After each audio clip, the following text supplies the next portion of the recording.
I want to welcome all of you to the third episode of Stefan Frank's Photobook Show. Today's theme is silence and image. In the Photobook Show, Stefan is looking at recent and not so recent photobooks that you might not know about. And as most of you know, I am Anja from StrudelmediaLive, and I want to thank you for being here today.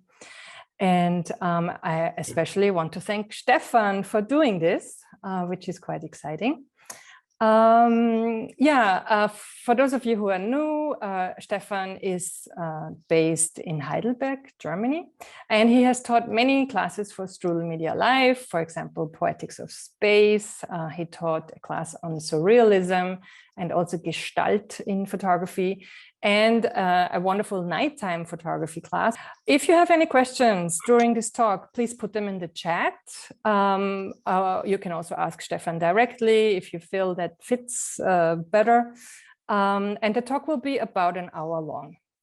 And enjoy, and thanks for being here. And I will hand this over to Stefan, who I think is setting up.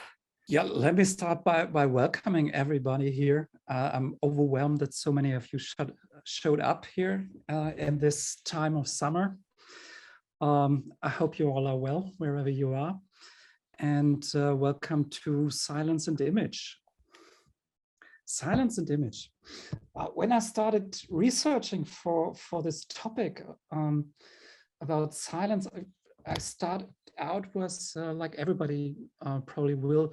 I checked out Wikipedia, and Wikipedia has some very nice entries for silence like this. Coptic relief from the 8th century to symbolize silence. It also has some weird entries like this. Bear with me here for this 18 seconds of silence here that I will now play for you.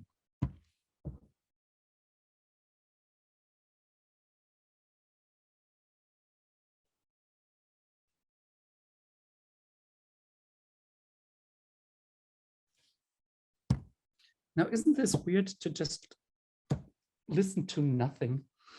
Probably a lot of people already know this piece by John Cage, 433, which is exactly that 433 of absolute silence. And there is a YouTube video with William Marks, who is a professionally trained pianist, and he comes onto stage with his tux and sits down at the piano and closes the lid and just sits there for 433 for 4 minutes and 33 seconds. Amazing piece, and also has some kind of hilarious parts in it when he's just sitting there. So what is silence? Silence is the absence of ambient audible sound.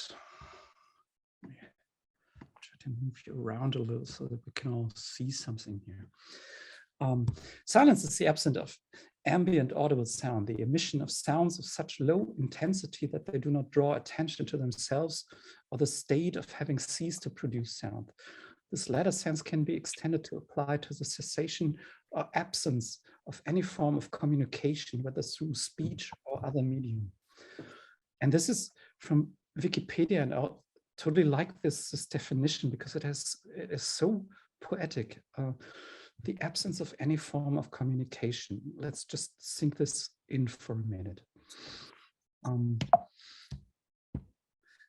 The question that we will be talking about today, and the books that we will be looking at, is how to photograph it. How do you photograph absence? And moreover, how do you photograph sound? And when I was researching this, I stumbled upon this picture of Diego Rivera by an unknown photographer that was found in the collection of Frida Kahlo, and she kissed this photograph, and I'm always almost moved to tears when I look at this picture. And this was found in a book by David Campany, and he wrote to it, a photograph is a trace. But what is a trace exactly? It is a presence that marks an absence, and as such, its meaning can never be accepted. Which I find interesting because when we're looking at absences, it looks like, okay, we're not so bad with absences. We can use it as photographers. So let's look at how we deal with sound.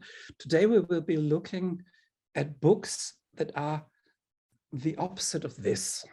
So this is William Klein, New York is good and is good for you, a book from the 50s, early 50s. And if you open this book, which you probably currently can see in ICP, and correct me if I'm wrong, if this retrospective of William Klein is still running. Yes, it is. Great.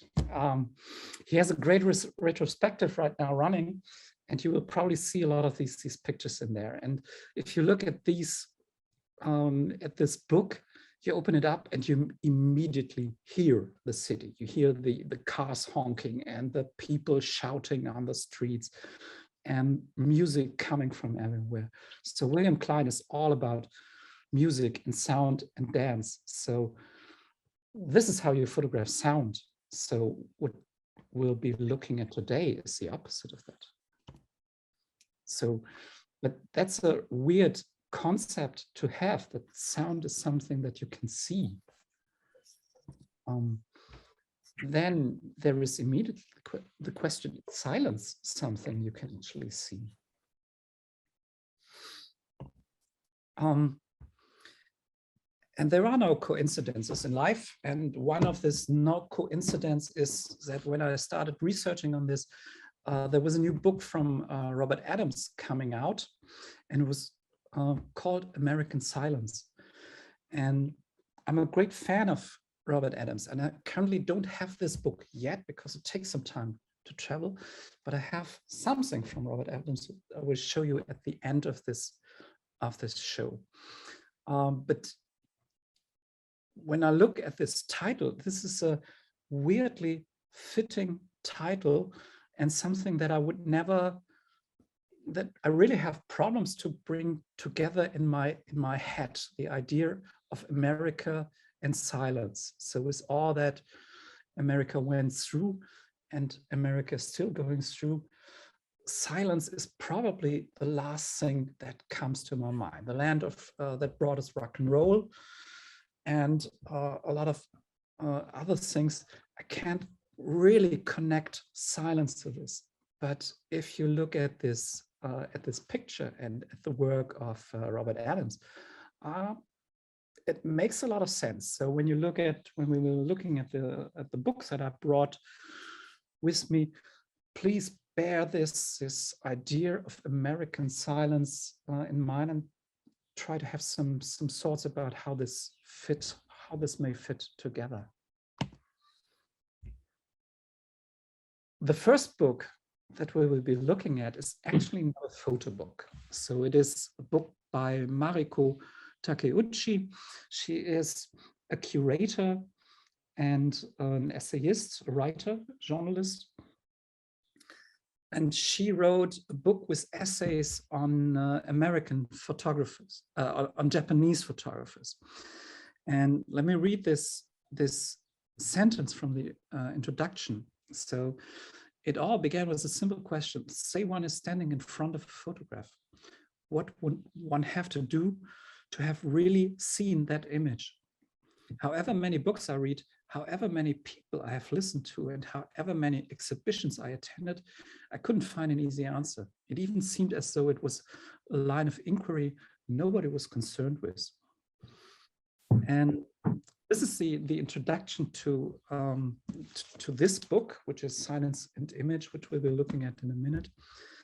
And this brings together these two lines of thinking that we'll be looking at today. The idea of what does it really mean to see an image? And her concept of this is rooted in silence, in silencing your own voice and your own prejudice, to open up yourself to really see the other person in the image. And with that, I have to remind myself that one part of silence is this quote that I have to follow a little bit more, so never miss a good chance to shut up, which is from Janet Malcolm.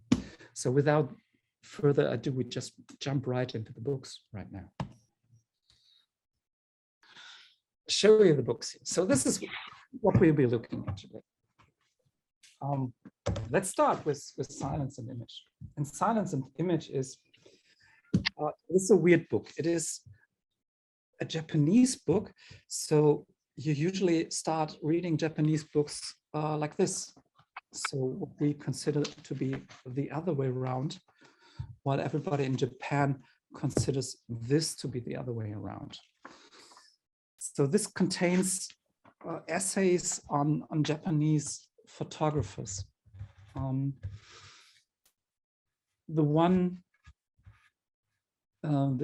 project that she describes in the introduction is on a project from Jonathan Torgovnik. He photographed in Rwanda, and he photographed the women that were raped in the genocide and that conceived children, and there is no way, no support for abortion in the genocide in Rwanda.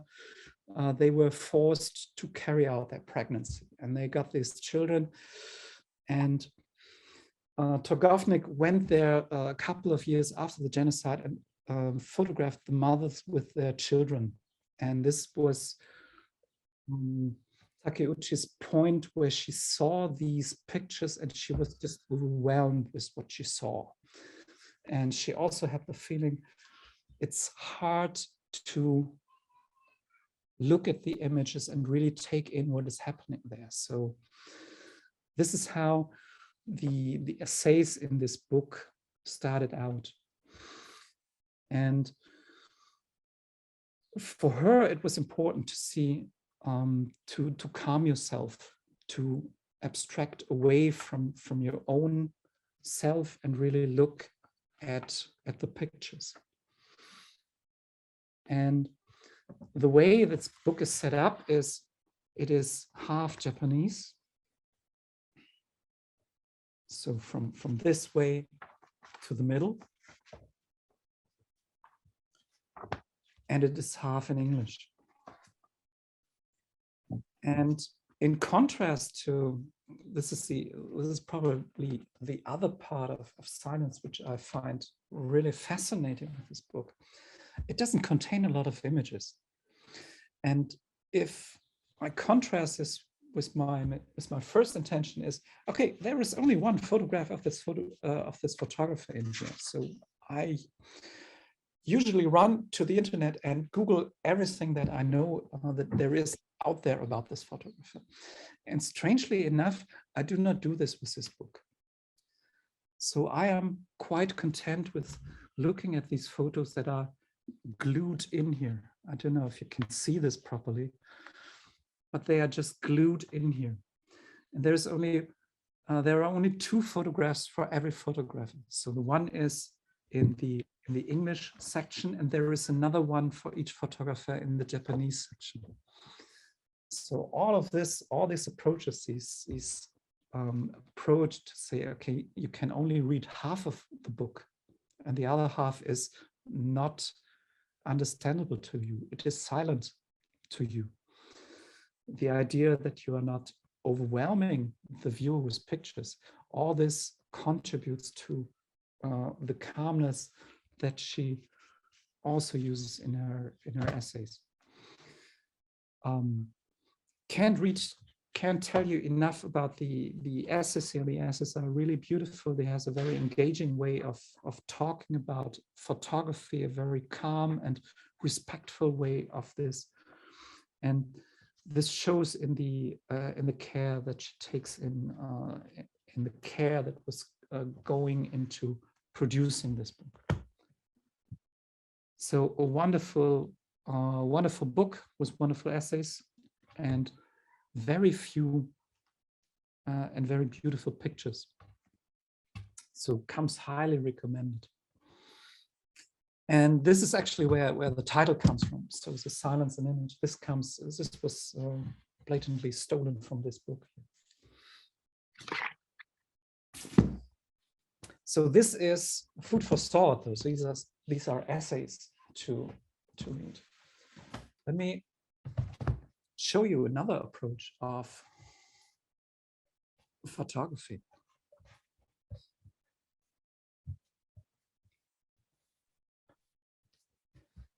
And there is a question in the, yes, everything that you find in the back. So all the Japanese text, you find it in the English text. So everything is translated here. So it's basically a very thick book, but light, a little bit lighter on content here. So another approach, which is very unique to Japan, I think, is this is Yamamoto Masao. He's a photographer who works in contrast to European or Western photography. He goes small where everybody else went big. So if you have ever seen a John Wall by 10-meter picture hanging in the museum, at Yamamoto Masao picture is completely the opposite. So most of his pictures, they fit into the palm of your hand. So he's making very tiny prints of his pictures, and this is his trademark. So what he usually does, he ships a whole exhibition in a shoebox to his gallery. So he just sends them the shoebox with his prints and say, just make an exhibition out of this. And this means that for him, the print is this tiny little print that fits into your palm. This is the perfect instantiation of his work. And this is a book that came out, I don't know, a couple of years ago. It contains pictures of most of his major works. And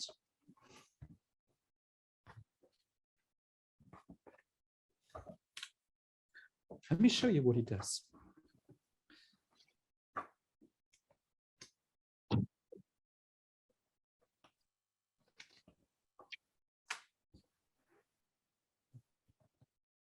So one element of silence is space.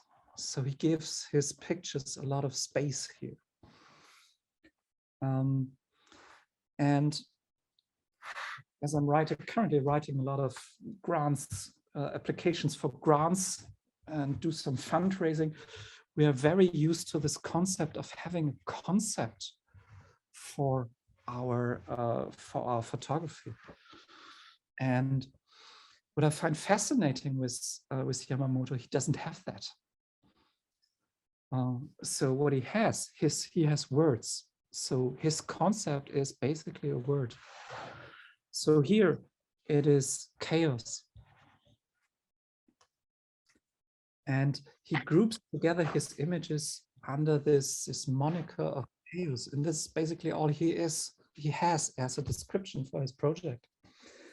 And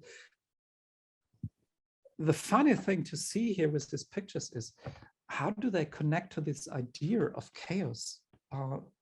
Sometimes it's so dark that you can hardly see what he's doing here. And his pictures work the other way around. So when you are primed to this concept, perceive every picture that you see as an emanation of chaos, you perceive them completely differently.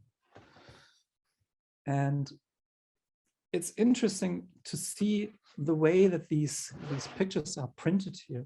As I said, for him, the print is very important. So having something in the palm of your hand that other people also held in the palm of their hand.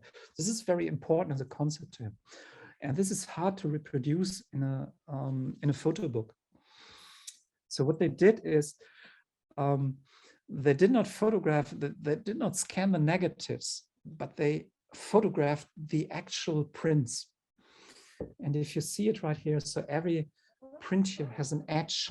So this is the edge of the actual print. And there is an interesting thing to see with this, because you see that some of these prints, they are torn out here.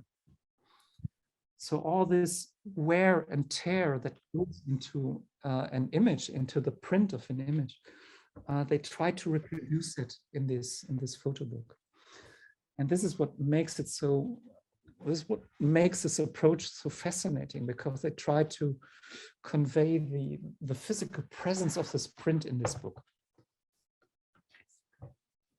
And let me go back to this idea of concepts. We started out with chaos.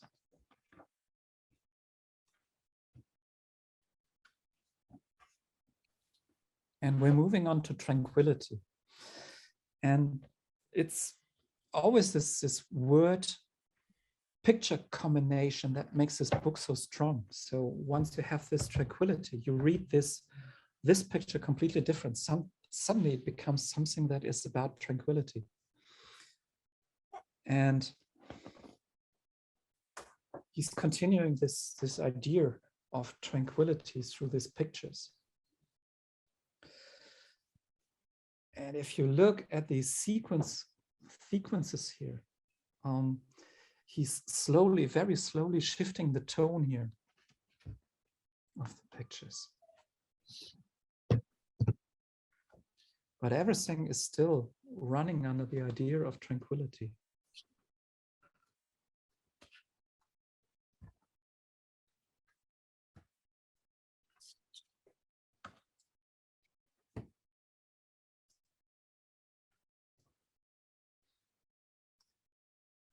And so, with a picture like this here, I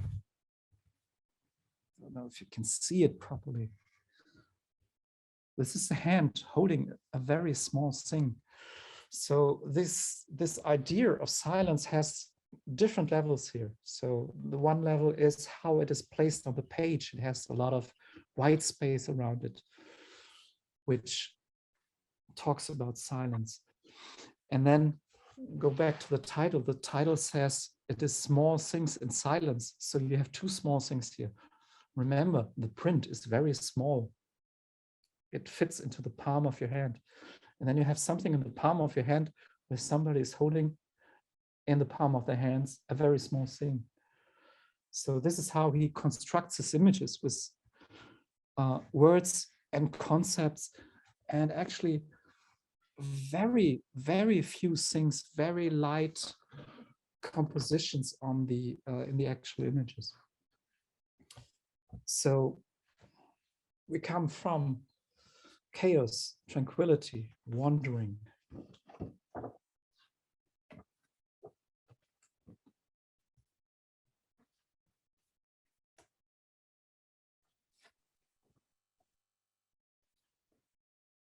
We come from wandering to light construction,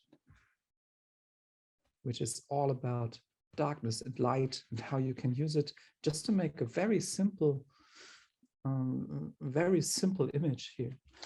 And when he talks about this image, he always says there is a white sea devouring a black mountain, or there's a black mountain devouring a white sea. So he's all these spiritual concepts about nature that go into the construction of his images. And you see that sometimes I've just to give him a little bit of critique here, because I'm a great fan of him. Sometimes I find some of these pictures are interchangeable. So you can say, why is this not chaos? Why is this light construction? But it's always, you're always primed to look at this in a certain way.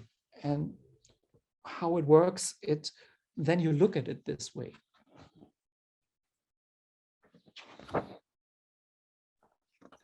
Hey, Stefan, we have a question. Yeah, sure.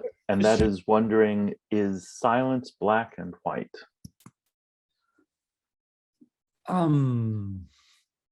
You mean for him or in general? I believe I think maybe in general. I mean, I see that there is some color and tone in these images here, and I'm not quite sure what the person asking the question was thinking, but I thought, interesting question is, does black and white lend itself more to silence than color, or desaturated images or so? Yeah, that's an excellent question. I'm wondering the same thing here. If you look at the William Klein pictures, they are loud, they are screaming, and they are black and white. So I don't know. I think it is simpler. So it is. So for Masao, it certainly helps him to be clearer on his compositions. So this is a very, very, very simple image that you see here, and becomes more complicated. It adds more layers when you add color to it. So I think it works. You can do silence in color, but it's probably just simpler to do it in black and white.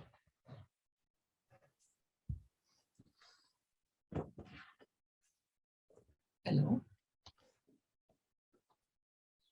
Sam. So, light construction.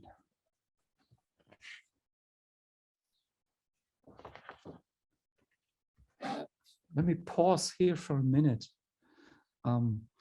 This is also a thing that is on the cover. This is the cover picture here.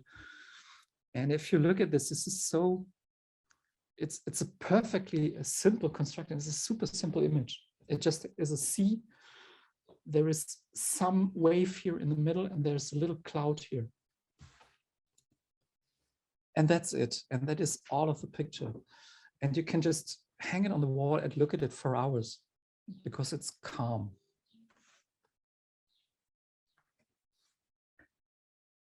So then we go to beyond time and space, which I will flip through a little bit faster here.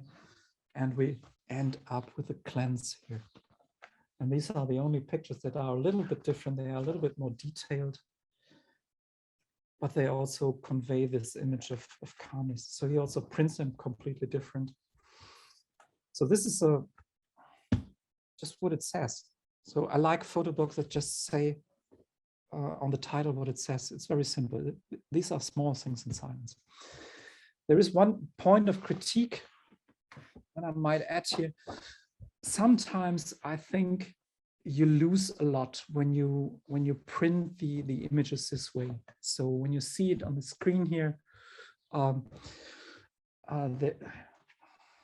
this is hard to print, and they are using a coated paper here. I would have sometimes wished they had used an uncoated paper for this, which is probably even harder to print correctly. But this would have supported this idea of materiality a little bit more. So some of these pictures are really, not only here on the phone, but also in real life, really hard to actually see.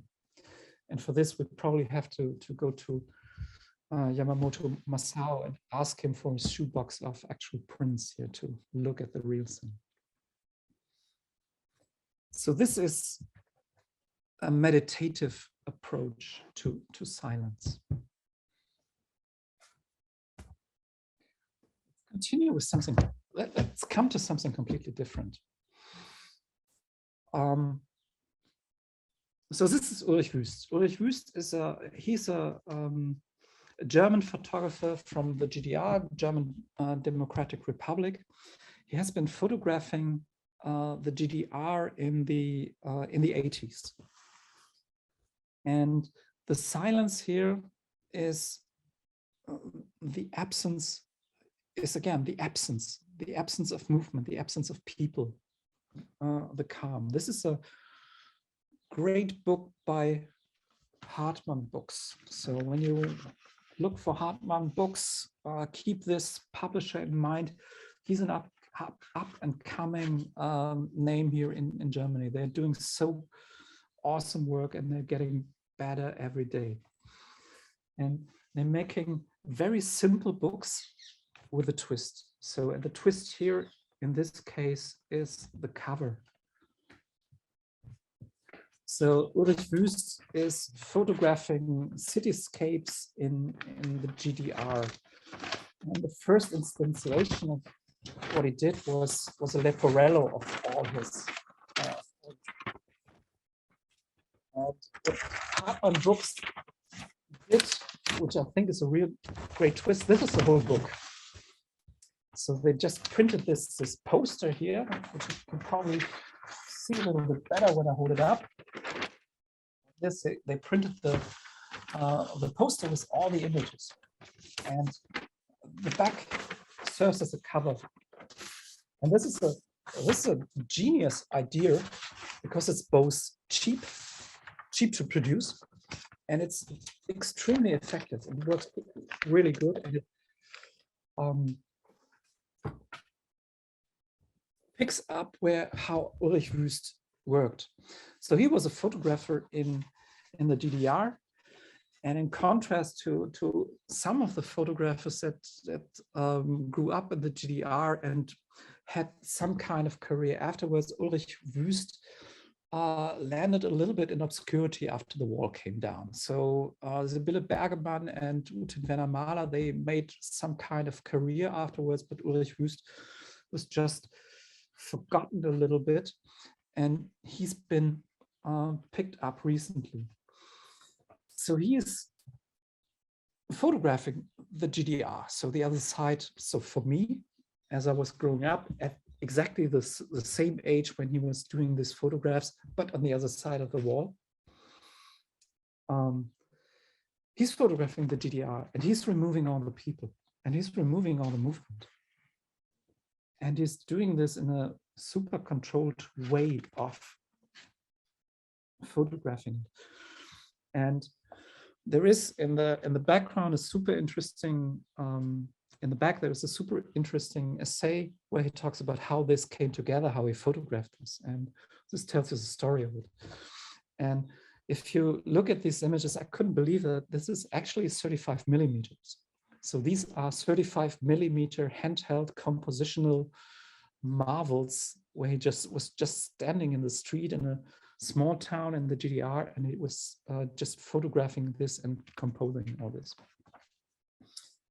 And I will not show you everything here, but this book is actually put together really, really good because it conserves a lot of what made up the GDR, and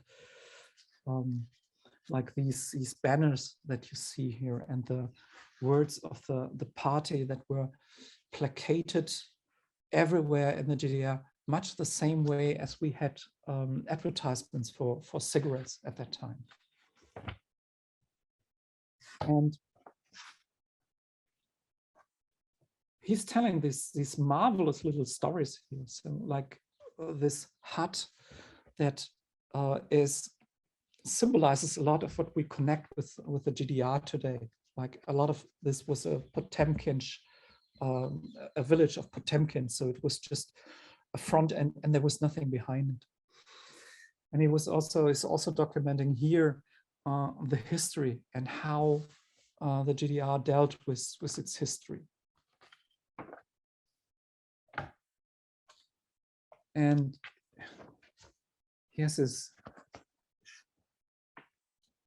funny little stories in here, like the gigantic bust of Karl Marx, which was in Eisenhüttenstadt, which was formerly Karl Marxstadt.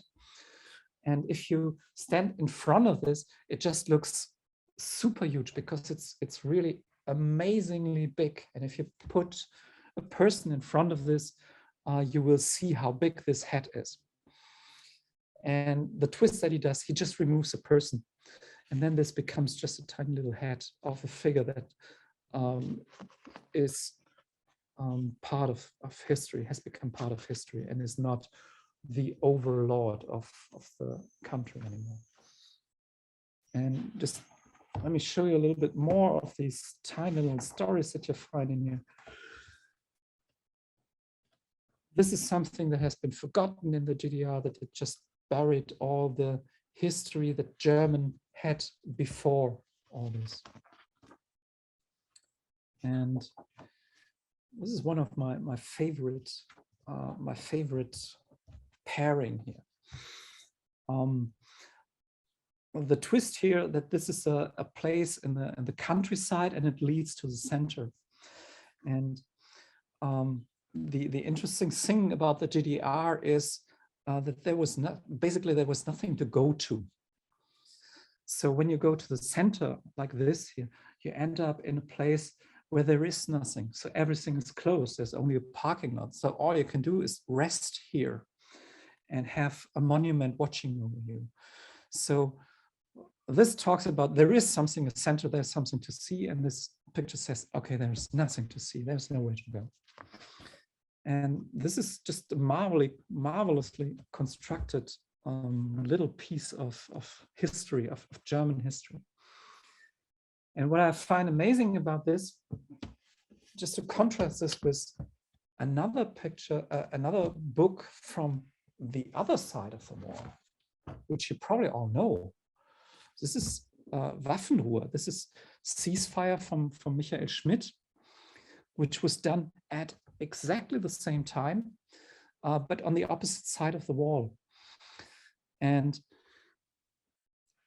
Ulrich Wüst manages to photograph everything in brightest sunlight. So it's always good weather in the GDR. And it's the loneliest place where you can be. And in contrast this with the pictures of Michael Schmidt, who photographed in Berlin at this time. And every picture of Michael Schmidt comes from a very, very, very dark place. So they both tell a similar story. They tell a similar story of static, of the height of the Cold War, where basically nothing was moving in Europe and everything was frozen. And he does it with a completely different language, but he's also conveying this idea of silence, that everything is just the absence of movement. And before I have seen the Ulrich Wüst book, I always thought, okay, this is one of the darkest books I've ever seen. So when you look at this, but I would like to change my position, because when I look at Ulrich Wüst, at least here is some movement. There is something that is going on. So Michael Schmidt has sequences like this that talk about bleakness and suicide. But he has this fold-out page that shows in the back the Berlin Wall, but it shows a flower. So there is some movement here. At least there is some movement. And at least for me, when I look at these people, because I've grown up at this time, I also hear the music. I also hear the dark Gothic industrial music, the post-punk that was dominating in Berlin at this time. So while I don't hear anything here in these empty scenes, and this is not a good place, but at least there is something here. There's some darkness, but in the darkness there's resistance and there is power. And actually this is Ulrich Wüst book, which is the other part of the wall. This together shows for me a more complete picture of what I consider to be German history, so the immediate German history. And I don't think it's a coincidence that both books emanate this feeling of silence. And Michael Schmidt even has it in the title, because Ruhe is silence. So it's silence of the arms. I think the English title is ceasefire, I guess.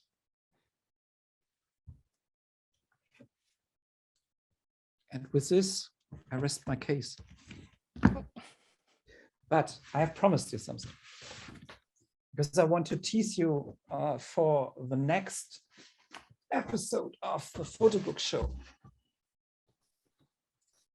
And we kicked around a couple of ideas. So one idea I currently have is do something about Robert Adams. So I started out with showing you this picture by this new book by Robert Adams from Aperture that came out, American Silence. I think it's a great title. I don't know what you think. I would really love to hear that. I think it's a great title, and it sums up a lot of stuff that Robert Adams did during his life. So this is the complete works. I have to give me some space here. So we do some unpackaging here. So this is the complete works. So this is all his pictures, and it includes a lot of the pictures that are also in the Aperture book, but it contains them in their original sequence. And I currently have no idea if I like the idea of disrupting the sequences of Robert Adams or not. So I really have to wait until I get this book in my hand, and maybe we do a Robert Adams special about all his great books. Like this is probably one of the most famous one from the 70s. This is about the New West. So just to tease you for the next episode.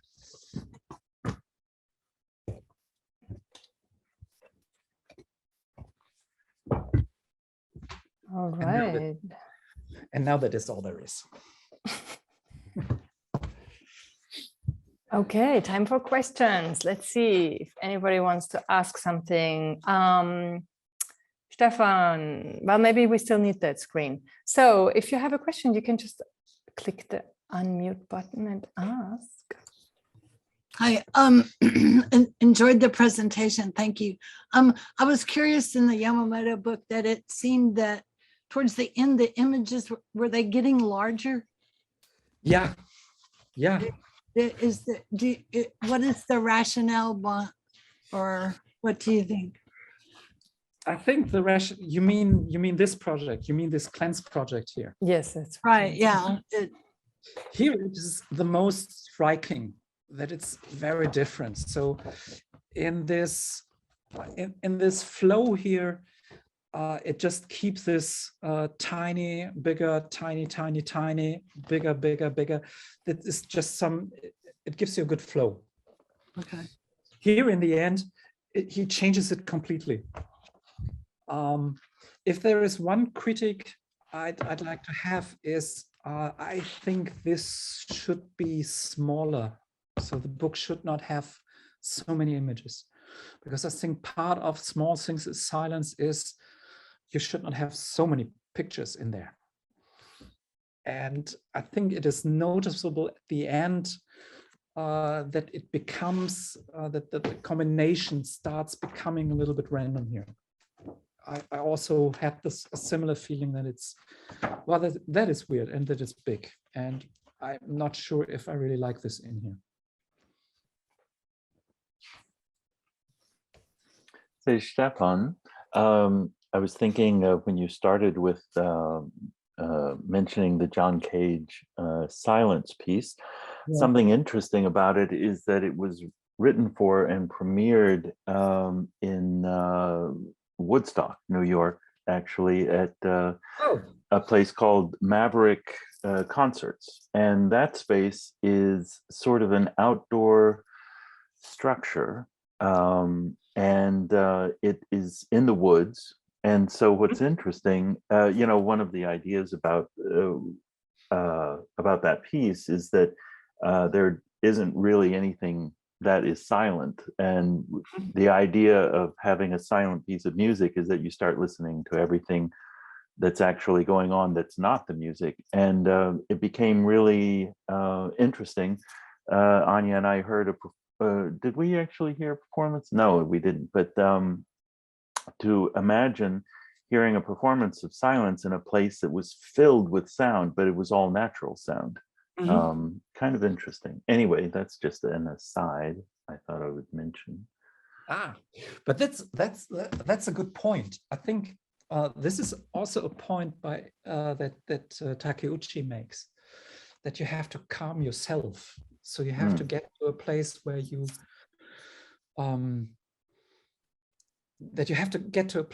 keep the voices in your head down, your preconceptions about photography.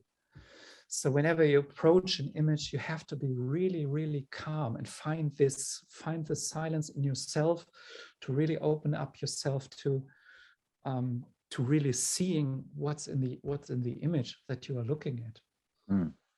And this is something that runs through these essays in here. And I think it's a good point, because I think it's connected to what Cage meant with this. Okay, please, everybody just calm down and listen to the sound of the world. Stefan, there's a comment in the chat regarding the cover of the Ulrich Wüst book, and it is rather unflashy, and grids always fail to make much sense to me. So what do you think about those grids and why he decided to do that? There was not so much communication between the new topographics in the where Robert Adams belonged, and who were using grids a lot. Ulrich Wüst is in the GDR one of the rare examples who had some connections to Western photographers and got hold of Western books. So he is directly referring to this new topographic movements like Louis Balz and Robert Adams and Mark Rudell and people like that. And they were using grids a lot. And I think the idea of the grid as it was used in the new topographics is to get away from the single image, to lessen the importance of a single image and move it towards comparability of images, rhythm. And Ulrich Wüst was using it. He's been doing these leporellos. Maybe I can show them here.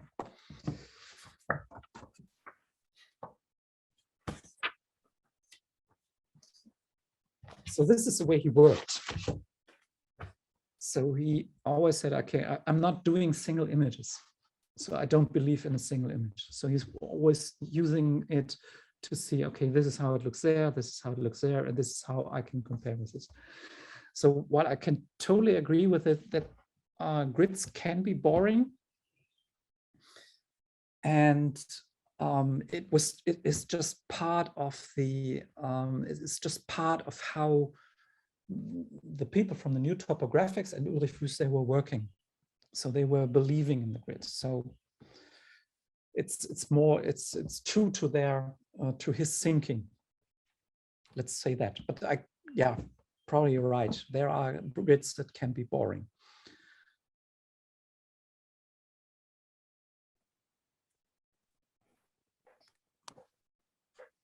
Anybody else for Stefan?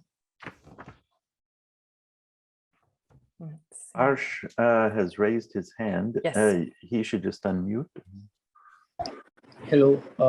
Hi. So regarding this book only, so this work actually looks similar to maybe Michael Schmidt's some earlier or later work. You mean like wedding, for example? Yeah. where I don't recall the name exactly, but he has also shot places in black and white. Uh-huh. So I was just wondering if it was in the same tradition or technique. It was, I think the technique was a little bit different because Michael Schmidt was usually working with his large format cameras. So he was just schlepping his gear around. But I think the connection here is that they looked at similar people. So Ulrich Wüst mentioned that he was influenced by the new topographics, like Robert Adams, like Louis Balz. And there was a lot of connections between Michael Schmidt and the Neue Schule für Fotografie. So this course that he has given in Berlin, and the photographers of the new topographics. For example, like John Gossage, he went over there a couple of times, and there were a couple of connections between Michael Schmidt and John Gossage there. And somehow these connections, these books from Gossage, from Balz, from Robert Adams, they made it across the wall. And so you made a good point here that they were probably influenced by the same photographers, by the same American photographers to approach cities like this. I also had another question. Shoot. You showed us a pairing of a parking lot and a direction which was in German, I think. So my question was, can somebody outside of Germany, internationally, able to decipher this? Because doesn't this need references or annotations? This is probably a good point. So he is using what you're normally told not to do. He's using a lot of words in the images. So he's photographing a lot of signs. And this reduces his appeal to a wider audience, because you have to be able to read German and to decipher this. For me, of course, I can connect this on many different levels, because I know how the GDR looks today. It connects to my personal history. I know that there are places in the East that still look like this. There's nothing changed. But this idea that you cannot decipher, that you cannot actually read the story that I have told you, like this is the center of the city, this is a parking lot, that's a good point here. And you probably have to be aware when you montage your photo book like this, you reduce your audience. But the bad thing about, so the tragedy about Ulrich Wüst is he never was able to publish this work anyway until recently. So this is a book from 2019. So this was very recently published. So when he made this work, he was not able to publish it anywhere because the party of the GDR wouldn't have had this kind of images. So, Frank. Yes, I've noticed that the images seem to be all in black and white. Would they ever combine black and white and color photographs? I think so. He was Ulrich Wüst he has been a photo editor for a while. So he is super strict. So when you look at his pictures, he's super strict in everything. He's really super strict about his composition. There is never ever anything wrong in his compositions. Otherwise, he would just throw it out. And this would probably just rule out this idea of combining black and white and color for him. Mm-hmm. I think we have to understand the time when this was done. Black and white was probably the only viable film that he got his hands on. So for him, it is an obvious choice by necessity, but also by, I think, his temperament. So today he's photographing he's photographing digital. He's still photographing in the east of Germany, but he's photographing digital, but he's still doing everything in black and white. So he never got over this, I guess. So Stefan, who is the publisher of this book? This is from Hartmann Books. So here, Hartmann Books. Very good, thank you. Quite a recent book. So really, Ulrich Wüst is really a little bit of a tragic history here, because he was never published when he was photographing, and it took him around 40 years to be published in United Germany. So. And Christina put the link to the book in the chat in case you haven't seen that yet, so you can pick it up from there as well. Great, thank you. Any more questions? Let's see, want to give people another second. All right. Wow, I am looking forward to the next one already, Stefan. I love Robert Adams, so that will be, again, super special. Thank you so much, Stefan. Thank you so much for being here. Thank you so much for your attention. Okay, anyway, thank you for being here. Nice turnout today. I want to wish you all a really nice summer, and I hope to see all of you again online in the fall. And if anybody wants to stick around briefly, I don't know, Stefan might want to leave, I don't know. But otherwise, goodbye, everybody. Thank you so much for coming. Thank you so much. Bye. Thank you. Have a good summer.